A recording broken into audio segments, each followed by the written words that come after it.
চলে এলাম আর একটি মজাদার এক্সপেরিমেন্ট নিয়ে। এখানে আমরা আগে থেকে একটা পেরেক পুঁতে রেখেছি।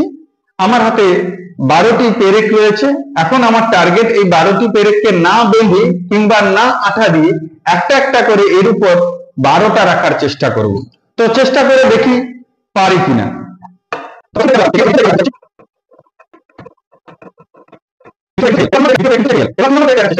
দেখো 3 নম্বর পেরেক রাখতে গিয়ে দেখছি সব গন্ডগোল হয়ে যাচ্ছে, অর্থাৎ পুরো সিস্টেমটাই ভেঙে যাচ্ছে। অর্থাৎ 12টা পেরেককে আমরা কিন্তু পরপর করে রাখতে পারবো না। এবার আমরা এই 12টা পেরেক রাখার জন্য আমরা একটা ট্রিক্স ফলো করব। সেই ট্রিক্সটা কিরকম? এই পেরেক একটা রেখে দিলাম, তারপরে ঠিক বিপরীত মুখে বাকি পেরেক গুলোকে আমরা পরপর সাজিয়ে চলে যাব।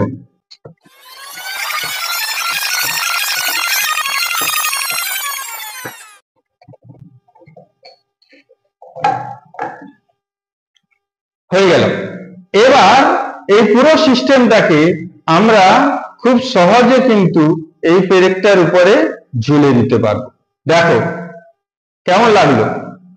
এখন এর পিছনে বিজ্ঞানটা কি? প্রত্যেকটা বস্তুরই একটা করে ভার কেন্দ্র রয়েছে। ভার কেন্দ্র হলো একটা বিন্দু যা ওই বস্তুর মধ্যে অবস্থিত এবং বস্তুটির সম্পূর্ণ ওজন ওই কেন্দ্রের মধ্য দিয়ে নিচের দিকে অর্থাৎ পৃথিবীর দিকে কাজ করে। এবং আমরা যে কোনো বস্তুকে খুব সহজেই ওই বিন্দু বা কেন্দ্রের দ্বারা ব্যালেন্স করে ঝুলিয়ে রাখতে পারি। যখন 12টি পেরেক আলাদা আলাদা ছিল তখন 12টি পেরেকের আলাদা আলাদা 12টি ভার কেন্দ্র ছিল এবং 12টি ভার কেন্দ্রকে আমরা একসঙ্গে রেখে ব্যালেন্স করতে পারিনি বা কষ্টকর কাজ।